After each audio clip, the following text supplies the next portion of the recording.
What's going on, guys? CWG here. Welcome to another episode of Nomifactory. In the previous episode, we set up all the different automations we needed for the Tier 7 micro miner, and in between episodes, I have finished it off. Check it out. We can craft them now. And behind me is the Tier 3 microverse projector, needed to run the Tier 7 micro miners and above. And after we run it, we get useful things like dragon hearts that we need for awakened draconium, or dragon eggs. Looks like we need more of those. We get scales that can be used to make ender arrows, which are like really powerful arrows. We can use it to make some god armor. Look at that. And we could use it to make draconium, so pretty useful. We get dragon's breath, diamond, silver, gold, and platinum. So honestly, it's not a bad deal. I have an input bus here that keeps everything stocked for the mission. We just have to request the Tier 7 micro miner. I say, let's do it. I mean, look at all the items it needs. This is an insane craft. Let's hit that start button. Oh yeah. Just look at the system go, using all the different stuffs and things. Oh my gosh. That's so much crafting. We might have to wait a little bit. All right, here we go. It looks like it's almost done. It's done. And is it running the mission? Run the mission. Oh, apparently we get more stuff out of this. We get ruthenium blocks. That's actually pretty useful. Allow me to add a drawer here for that. Nice. Now the mission should be going. Yeah, it's because it didn't have enough room in the output hatch. You know, Gregtech logic. But we're definitely getting a lot of useful materials. And like I said before, we're able to use the dragon hearts in order to make the awakened draconium. And that was the last thing we needed to make the Tier 3 fusion reactor. That's because the fusion casings cost a ZPM field generator, and that requires awakened draconium. So now that we have that technology, I've built us 2 Tier 3 fusion reactors. Maybe I should have put the fronts on the other side so it's a bit more accessible, but we don't talk about that. Alright, so we're fusing 2 different things. This fusion reactor is combining fluorine and potassium to make nickel plasma. I have it off right now because we're running a bit low on this stuff. I'm going to have to up our fluorine production for sure. And this nickel plasma is the best plasma fuel in the game. It burns for a full 10 seconds. So hopefully this nickel plasma can power us through the end game. We'll see. Next up on the top, we're mixing americium and Naquadria. As you can see, we're out of Naquadria. Not good. And you fuse those 2 together to make Neutronium. And if we look into the system here, we already have a good amount because I set this up last night. We already have 477 Neutronium. This is the end game material. Look at it. This stuff is going to be used to make all kinds of things. I mean, look at all the recipes. It's even what's used to make ultra high voltage machine casings. Oh yeah. But you could also do something really cool with Neutronium. Let's go ahead and request up 40 Neutronium double plates. It's going to eat up 80 of our Neutronium, but it's going to be worth it. Oh, and if you guys are wondering how I was able to request those double plates, I've been making more multi-block machines. Check it out. This one is a bending machine. Over here, you can see like the different bending patterns. There's our double plates, and this one is our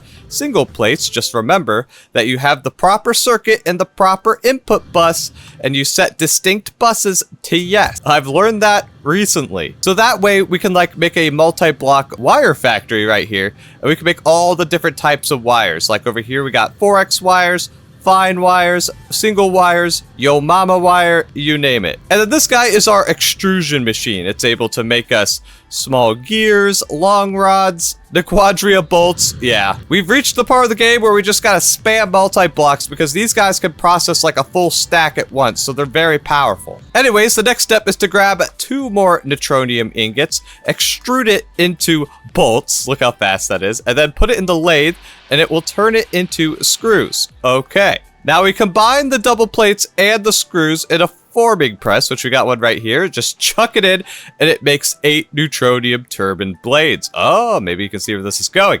Then you put it into the assembler on circuit 1 with a long magnesium rod. And we get a Neutronium turbine rotor. And let me show you how insane these turbine rotors are. Okay, so here are the previous rotors we were using, which are HSSE. They have a durability of 200,000 and a turbine power of 280%. Okay, these turbine rotors last me about 1 day in real life. I have to come in and replace all these rotors, which is a little bit annoying. But compare these rotors to the Neutronium rotors. 40 times the durability. So this should last like 40 days, over a month in real life. The power's almost double. The efficiency's almost double. These Neutronium rotors are OP, and I've already made 4 of them. Not only that, I've upgraded our rotor holders to the ultimate voltage. So these are the best rotor holders in the game to maximize our power and efficiency. Let's put one into the bottom one here, so we now have a full row of Neutronium. We'll go ahead and turn this guy on so it starts spinning up to max speed. But look at how much power these guys make. 524,000 EU. Not to mention, I installed these rotors last night, and they've only lost 1% durability. Let's go. So we're starting to make some serious power. Just one of these turbines with a Neutronium rotor is as powerful as 5 of the old ones. That's insanity. And then all this power is going into our ultimate voltage battery buffer, and yeah, as you can tell, it's already full. We have a full 320 billion EU inside of that battery buffer. How cool is that? I also made this cool thing called a graphical power monitor from the Ender.io mod. All you gotta do is hook it up to one of your power cables, and it'll give you some good data. It'll show you how much power all your machines are drawing and how much power your conduit is requesting from the battery buffer, including the conduit storage buffer itself. Also, you can see that little yellow line there. That's actually a little graph. It graphs the amount of power inside of this battery buffer, which actually isn't really that useful of a graph. But in other mod packs where you use Ender.io as like your main power buffer, it's pretty cool to have a little graph here. But instead, we got this graph. Much more cool. Now, I want to increase the size of our power buffer because if our batteries are full, then we're literally just wasting power from our turbines. We don't want to do that. So we got 2 options for endgame power storage. Actually, I think there's more than that, but there's 2 fun options. Option 1, we go the draconic evolution route and make the giant power ball. But I feel like that's what every YouTuber does, you know? I couldn't help but find something interesting in JEI, and that's called the ultimate battery. It literally says fill this to win Minecraft. It can hold 61 million hours of ultra high voltage power.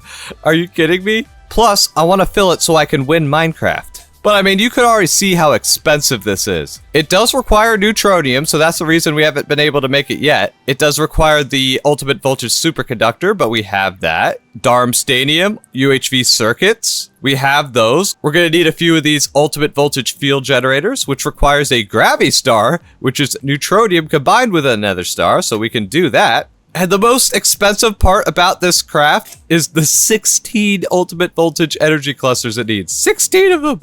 And remember, each one of these is a whole thing. And not to mention, all these modules are nested. So for the UV, you need the ZPM. For the ZPM, you need the LUV. For the LUV, you need the UV.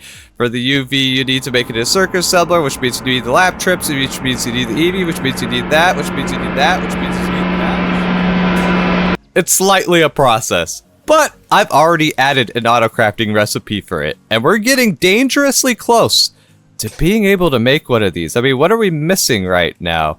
The only thing we're missing is Naquadria. But as you guys remember, we're out of Naquadria because we're using it to make Neutronium. Oops, maybe I shouldn't have left this running overnight. So now we gotta wait on getting new Naquadria because I want that ultimate high voltage battery. We're making Naquadria right here in our Naquada line, but I mean, it's 30 seconds per ingot. Ain't no we got time for that. We're gonna have to up the production. Now, I couldn't help but notice there is another way to get Naquadria that might be kind of cheeky and might save us. You can actually get Naquadria through the Tier 3 fusion reactor by using enriched Naquada. It's a 4-to-1 ratio and it does consume radon. But if we look at the system here, we have 8,000 enriched Naquada and 27,000 enriched Naquada dust that we could smelt into ingots. So if I do my math correctly, that's equal to like what, 8,000 Naquadria ingots? Yeah, probably should set that up, huh? Well, I guess that's what we're doing this episode. We're gonna make more Naquadria and make the ultimate battery so we can win Minecraft. All we have to do is make another Fusion Mark III reactor. I mean, how hard could that be? Can we request one right now? Let's see, it says we have everything. Boop. So let's get to crafting another reactor. Super fast time lapse. All right, our fusion reactor is done. It is stacked on top. We are gonna be fusing radon with enriched Naquada as previously briefed. And I think we're ready to turn it on. We got the inputs in. Boop. Oh yeah, look at that fusion donut. Tasty. Is it keeping up with power? Keeping up with power. Are we getting Naquadria? Yes, we are. It is pretty slow, though, so it's definitely one of those things that are gonna help us in the long run. At least we got it running. Just slap a storage bus on this tank, and we should be good to go. Guys, I can't believe it. After a little bit of waiting, I think we have everything we need to make an ultimate battery. Like, look, it's letting me hit the start button. Let's quickly look over all the things we need.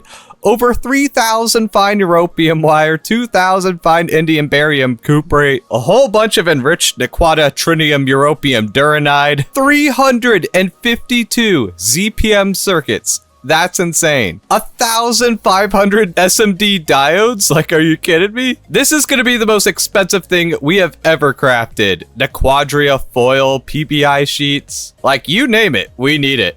51,000 bytes. Let's hit that start button. Let's go! Oh my gosh. How long is this gonna take, do you guys think? I'm looking at the time now. I'll jump back in when all this stuff is crafted. Oh, it's finally complete. This literally took half an hour to craft. No joke. We got it! Achievement get. What now? Craft an ultimate battery. Look at all that power storage. Even though this can hold so much power, it can only output 1 UHV amp at a time, so we're gonna need 4 of these guys to output the same amount as these batteries over here. But this is gonna be able to hold way more power, so that's the plus side. So I'm gonna have to make 3 more of these. Oh boy. Alright guys, it's now the next day. And in that time, how many batteries did I manage to craft? 4. We now have 4 ultimate batteries. And it looks like each of them have about 2 hours of charge on it. Do y'all think we can get the full 61 million hours of power charged in these guys? Can we do it by the end of the series? Probably not. We still need to make 12 more of these guys though. But look, these batteries hold so much power, it's causing an integer overflow error. Apparently the total capacity of this battery buffer is -4 EU. Luckily, I don't think that actually affects anything. I think that's more of a visual bug. I hope so. If we end up getting negative power, that is bad. So guys, remember this number. We have 1,400 Giga EU right now. Over the episodes, we'll have to see how big we can make this number. I mean, can we make another battery? Am I naughty enough to make one? We actually have everything. What? You know what, let's hit that start button and I'll show you guys around. I've overclocked our Giga EBF to ultra high voltage, and we're using the super parallel control hatch, so it can do 256 smelts at once. I mean, look at this guy go. Earlier this episode, I mentioned how we're fusing fluorine and potassium to make nickel. Well, we were having an issue where we were running out of both fluorine and potassium, so I've made the potassium fluorine factory. Fluorine factory? Potassium factory? I don't know. You guys can come up with a name in the comments. But this guy is able to get copious amounts of potassium and fluorine. Look, we have a full super tank of fluorine. Wow, 64 million. And it all starts right here. This is the advanced processing array. It's kind of like the processing array that we have inside the clean room. You know, that guy over there that can hold multiple machines at once. But the advanced version can hold a full stack. And look, it's got a full stack of insane voltage rock breakers. So it's able to make a full stack of black granite at once. If we look at the crusher here, you can see how fast it is. Boom, boom, stack, stack, stack. And it just prints it out of thin air, basically. All you have to do is put in the seed black granite. If you guys remember, we used to have the rock breakers over here. Well, we still have them over here. I just turned them off. But you would have to put water and lava on the sides of them, which is kind of annoying. But if you put it in the processing array, it does not require the lava or water. So that's pretty cool. The black granite then gets crushed, then it gets centrifuged, and then it gets electrolyzed so we can get all the products from it. I mean, just look at how fast each of these multi-blocks are going. I think all of these are running at UHV. Yeah, we're going ham. Well, like they say, never cheap out on your power production, and we need fluorine and potassium for power, so this needs to be fast. We're also getting some cool byproducts, like, you want some thorium? We are literally voiding this stuff. We have way too much thorium. Same thing with silicon. 390,000 silicon, 190,000 magnesium and aluminum. I mean, those are pretty nice byproducts to have, and infinite oxygen, essentially. You want some free oxygen? Anyways, I've also been adding more multi-block machines. Yeah, we basically need the multi-block version of every machine.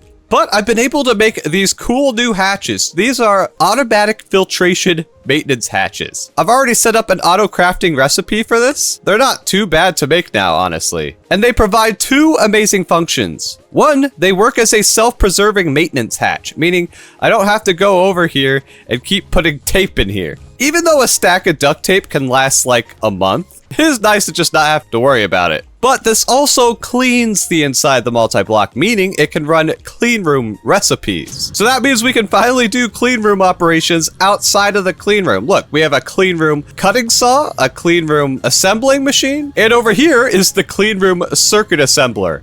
It's capable of making a full stack of ZPM circuits at the same time. That's pretty pog. What, you guys want to see it in action? Fine. Oh, there it goes. It takes 20 seconds, and it's able to make a half a stack of circuits at the same time, it looks like. Is the next recipe gonna gobble all this up? Oh, it got nommed. Delicious.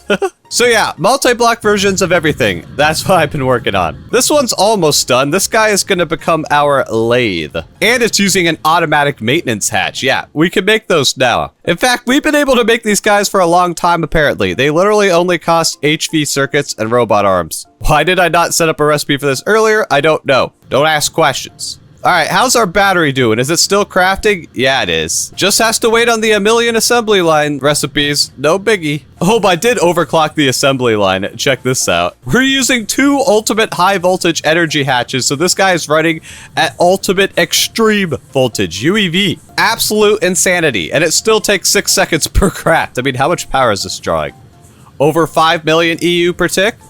No big deal. In terms of power generation, we're up to 2 rows with Neutronium rotors. And look, it's only lost 2% durability. And I put those rotors in like 2 days ago. That's amazing.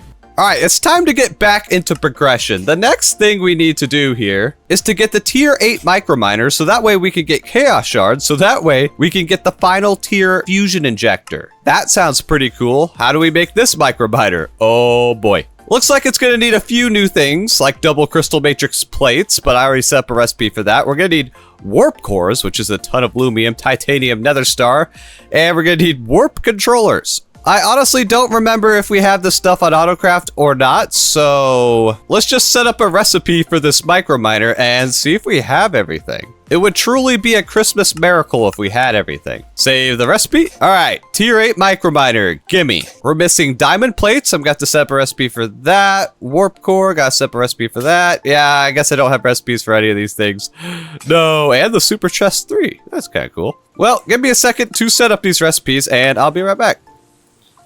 Oh, and if you notice there, the rain just magically stopped. I finally did it. I made the celestial manipulator. Now that we have awakened draconium, we can finally make this guy. This guy can control the time and the weather. Whoa. What, you guys want it to be daytime? Okay, let's just make it midday. I love the little sparkles animation. This is new. Last time I used Draconic Evolution, it didn't have cool sparkles. But look at the cool particle effects it has.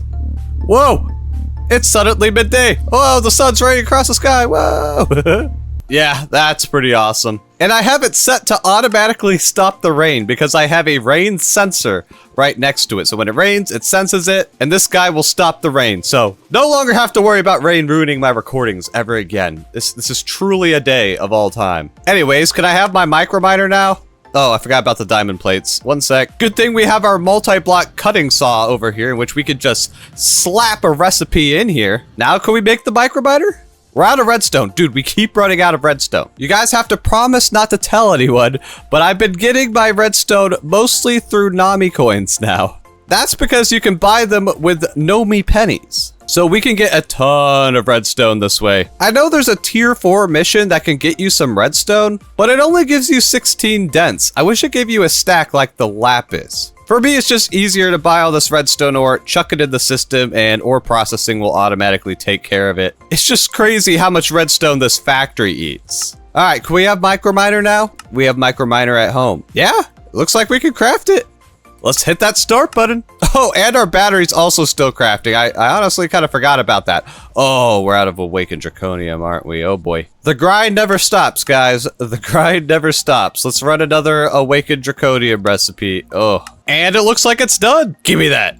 Tier 8 microminer. There's only 2 left in the game, guys. What does the description of this say? Hunts inconceivable monstrosities from beyond and returns with bizarre trinkets. So, what missions can we run this guy on? Ah, there it is, the Chaos Shards and some Dragon Eggs. It can also be sent on a mission to get Quantum Stars, Quantum Eyes, Neutronium, and Gravity Stars. I don't think we're gonna need this, but hey, you never know. But we're definitely gonna need these Chaos Shards. I believe this is like the only way to get it. But that means we're gonna need Lair of the Chaos Guardian data. And you get these by running a Tier 7 mission. That's right, the missions are starting to become nested. Yay! Who's ready to play with some microminers? Woo! Oh wow, you can really see the detail of the Tier 7 microminer when you hold it in your offhand. That's too much detail to be in Minecraft. This is cursed.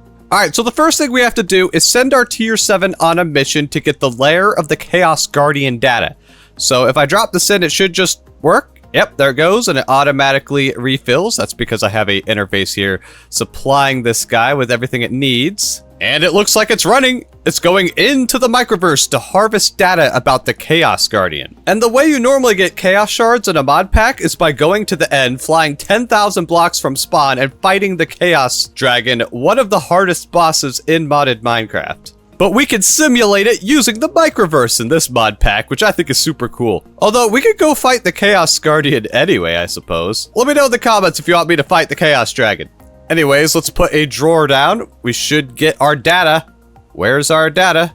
Hello? Hey, look at that data. Oh, that looks so weird in the drawer. Give me that data. All right, now that we have the lair of the Chaos Guardian data in here and our Tier 8 microminer, I think we're ready for the mission. Go get me Chaos Shards. Bye. This is gonna take 75 seconds. Wow. I may have to put more juice into this guy. All right, it should be done now. Let's add a couple drawers here. Yeah, we got it. 256 dragon eggs, which ain't bad. And the 4 chaos shards. Let's grab them. Yeah. Well, these guys look weird. This does not look like it should be in Minecraft. All right, so how many of these do we need to make the next tier fusion injector? Oh, we can use it to make the reactor, the one that can blow up your entire base. Dang, you need all 4 shards just to make one of these guys. We're gonna have to run so many of these missions. Oh boy. Well, in all that time, did our battery finish crafting? No, but it's close. It's definitely close. All right, guys, it's now the next day in real life again. Oh boy, this has been a long episode. Luckily, our 5th battery did finish, so we have a total of 5 ultimate high voltage batteries. So we can output 5 UHV amps, which is like 20 ultimate voltage amps. It's a lot of power. And we're up to 7 hours of charge on each of these batteries. So we can turn off all of our plasma turbines, and these guys would last for 7 hours. Like, that's insane. If we look at our terminal here, we're up to 5,000 GTCEus now, which I guess is the same as 5 TREUs. Wow. I got the power. And if we come back to our microverse sims over here, we're up to 16 chaos shards. We're gonna need 24 in order to get a full set of these fusion boys. So can we request 2 of these microminers? No, we need so much of this dust. Oh boy. We'll just request 1 then. Go ahead. I got a lot more infrastructure I gotta keep upgrading. But you know, for funsies, let's craft 1 of the chaos fusion crafting injectors. We should be able to do 1 of them, right? Yeah, start. These are starting to need so many diamonds and so many nether stars. Good thing we have a lot of them. Here we go. It's being made. Our first chaotic fusion injector. Mwahaha. Do you know the things that I could do with this? Yeah. Let's touch it. Get that achievement. Yeah. Top tier fusion injector. I wonder how much faster these guys are. It doesn't really say. We'll find out when we get a full set. So let's claim this quest. Look how far we've gotten. We get 5 Nami dollars. Yes, I'll be able to buy so much redstone with that. I mean, the next big step here is to work our way for the tier 9 microminer. I mean, just look at our progression. We're done with everything except for these 2 microminers. You'll love to see it. All right, let's do some memes of the day. I know, last episode I forgot the meme of the day, so there's memes made about memes of the day, like this one. Meme of the day or Jaw 25. Yep, that's me. Day since memes have been stolen on the CWG Discord, 0. I guess the meme I showed off a couple episodes ago was stolen from someone else. Oops. You know what? Here's a funny meme submitted by Tracer, who's one of the devs of this mod pack. Gasp. Oh my gosh, it's infinite Gregtech cheese processing. You know, like they say, engineering is just playing Gregtech in real life. Gasp. Well, that's all the time I got for this episode, guys. Next episode, we're going for the tier 9 micro miner. Oh, yeah. See you in the next one. CWG